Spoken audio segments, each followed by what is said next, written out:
Hi, it's Dawn Isenhower with Sibcy Cline Realtors here. Many times when I'm showing houses and we see something in that house that kind of makes us suspicious or that gives us pause, the buyers will look at me and make a statement.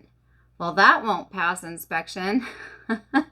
And I understand what they mean, but there is a difference between inspections and appraisals.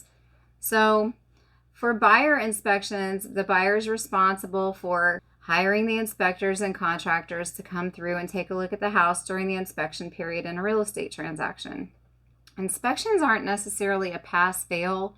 It's more of an opportunity for buyers to collect information about the house. So again, it's not a pass-fail type of a thing.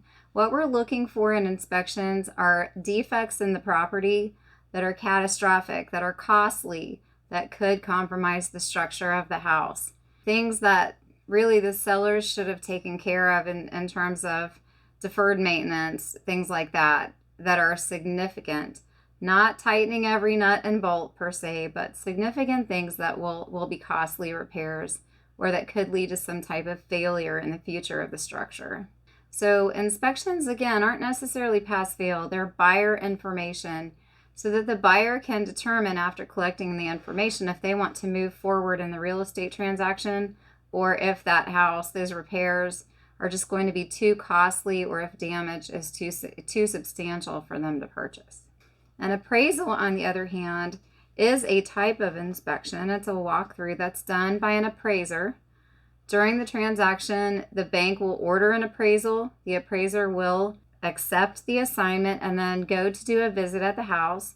Appraisals are usually about 15 minutes. They can last longer depending on what type of appraisal is done and what the appraiser finds in the house.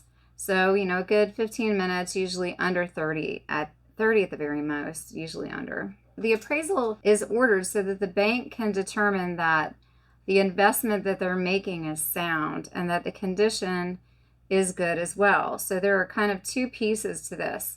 And we've talked about this in the past. The first one is that they're affirming that the value that's been agreed upon, the purchase price that's been agreed upon, supports the value of the property.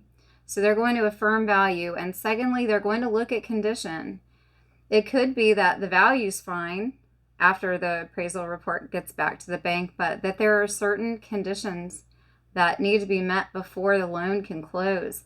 I've got one of them that I'm working on right now where we're fine. We've got agreement on the value, but we have a condition that involves a chimney. So the structural engineer has had to be brought in to determine if that structure is sound enough for us to go ahead and close. And if it's not determined that it is, then repairs will have to be made prior to closing. So that is how appraisals work.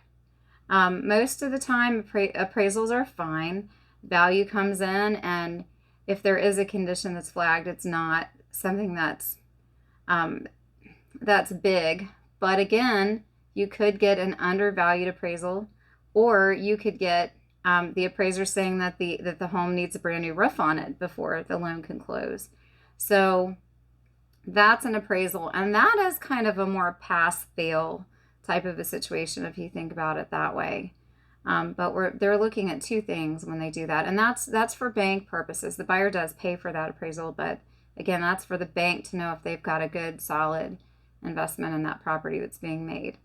So I hope this helps you understand that inspections are different than appraisal. Both are a type of inspection, but it's the appraisal that could stop the loan process dead in its tracks if the property isn't measuring up to what the appraiser expects.